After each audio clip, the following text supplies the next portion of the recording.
ముందుగా victory consultancy YouTube ఛానల్ను ఆదరిస్తున్నటువంటి ప్రేక్షకులందరికీ కూడా ముందుగా నమస్కారాలు. చాలామంది ఫోన్ కాల్ ద్వారా మెసేజ్ల ద్వారా తరచుగా అడిగేటువంటివి ఒకే ఒక క్వశ్చన్: సొసైటీలో బ్యాంక్ అకౌంట్ ఎవరు ఓపెన్ చేసుకోవాలండి?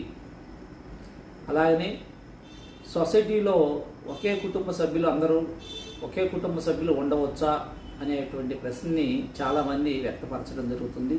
వారికి వ్యక్తిగతంగా వివరించడం అనేటువంటిది జరుగుతుంది. కానీ మొదటిసారిగా ఈ యూట్యూబ్ ఛానల్ ద్వారానే సొసైటీలో బ్యాంక్ అకౌంట్ ఎవరి పేరున ఉండాలి, అలాగనే ఒకే కుటుంబ సభ్యులందరూ కూడా సొసైటీలో ఉండవచ్చా అనేటువంటి ప్రశ్నకి మనం సమాధానం చెప్పాలి, వివరించాలి అనేటువంటి ఉద్దేశంతో ఈ వీడియో చేయడం అనేటువంటి జరుగుతుంది. సొసైటీల్లో ప్రధానంగా ఒక 4 రకాలు ఉంటాయండి. మొదటిది స్వచ్ఛంద సేవా సంస్థలకు సంబంధించినటువంటి సొసైటీలు అంటారు.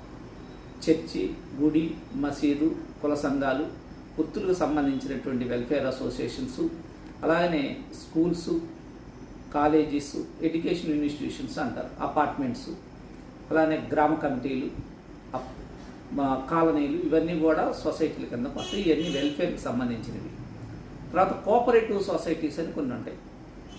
కోఆపరేటివ్ సొసైటీస్ పరస్పర సహకారాలకు సంబంధించినటువంటి సొసైటీలు కొన్ని ఉంటాయి. అలానే ట్రస్ట్లు అంటారు.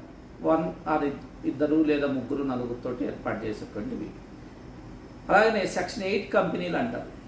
ఒక వ్యాపార ఉద్దేశంతో ఏర్పాటు చేయబడేటువంటివి. వాటిలోనే partnership forms, private limited companies కూడా వస్తాయి. ఏవైనా సరే సొసైటీలకు కానీ, కోఆపరేటివ్ సొసైటీలకు కానీ, ట్రస్టులకు కానీ, సెక్షన్ 8 కంపెనీలన్నిటికి కూడా బ్యాంక్ అకౌంట్ జాయింట్గానే ఇవ్వబడుతుంది. జాయింట్గా తీసుకునేటువంటి అకౌంట్ 2 ఉంటారు. ఎవరైనా మీ ఇష్టం, అది బోత్ చాయిస్, మీరు నిర్ణయించుకోండి. అలాగనే సొసైటీలో ఒకే కుటుంబ సభ్యులందరూ ఉండవచ్చా అన్నారు. సొసైటీలో ఉండవచ్చండి.